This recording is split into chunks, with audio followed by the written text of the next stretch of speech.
حضور نے فرمایا جب نیکی تجھے خوش کر دے اور برائی تجھے دکھی کر دے تو تو مومن ہے.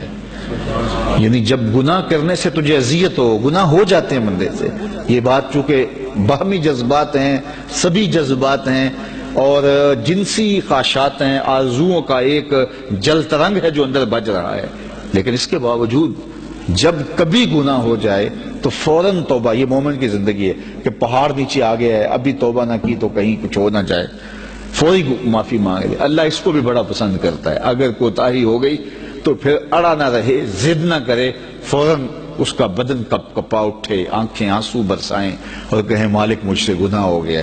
تو اللہ اس کو اتنا پسند کرتا ہے. کہا اگر تم گناہ کر کے توبہ نہ کرنے والے ہو تو تمہاری جگہ اور امت پیدا کر دو جو گناہ بھی کرے توبہ بھی کرے. تو اس کو کتنا پسند ہے کہ کوئی بندہ میرے حضور توبہ کرے. تو گناہ تو سرزد ہو ہی جائیں گے زندگی کے اندر، لیکن یہ ہے کہ اصل بات یہ ہے گناہ کے بعد جو پچھتاوا ہے، شرمندگی ہے، وہ اللہ کو بڑی پسند ہے کہ میرا بندہ میرے سے کتنا ڈرنے والا ہے. یہ نام آپ نے سنا ہے ایاز اور محمود کا کہ ان کی محبت کا بڑا رشتہ تھا. تو محمود سے بہت پیار کرتا تھا ایاز، تو باقی وزراء جلتے رہتے تھے. تو بعض اوقات محمود غزنوی کوئی نہ کوئی ایسا واقعہ ان کو دکھاتا کہ میں اس کو ترجیح کیوں دے رہا ہوں. ایک دن سارے آیان سلطنت کھڑے تھے کہ بادشاہ کے ہاتھ میں موتیوں کی ایک ڈبیا تھی، اس نے تالاب میں موتی پھینک دیے اور جتنے بھی وزراء تھے ان کو کہا ان موتیوں کو نکال کے لاؤ اور کپڑے بھی نہیں بھیگنے چاہیے، بدن بھی نہیں بھیگنا چاہیے.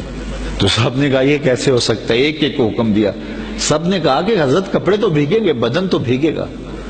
ایاز کی باری آئی، کہا ایاز یہ موتی نکال کے لاؤ، کپڑے اور بدن بھی نہیں بھیگنا چاہیے. اس نے فوراً چھلانگ لگائی، تیسے موتی نکالے، بدن نچڑ رہا ہے پانی سے، کپڑے نچڑ رہے ہیں، پانی اور موتی پیش کیے اور بدن کانپ رہا ہے.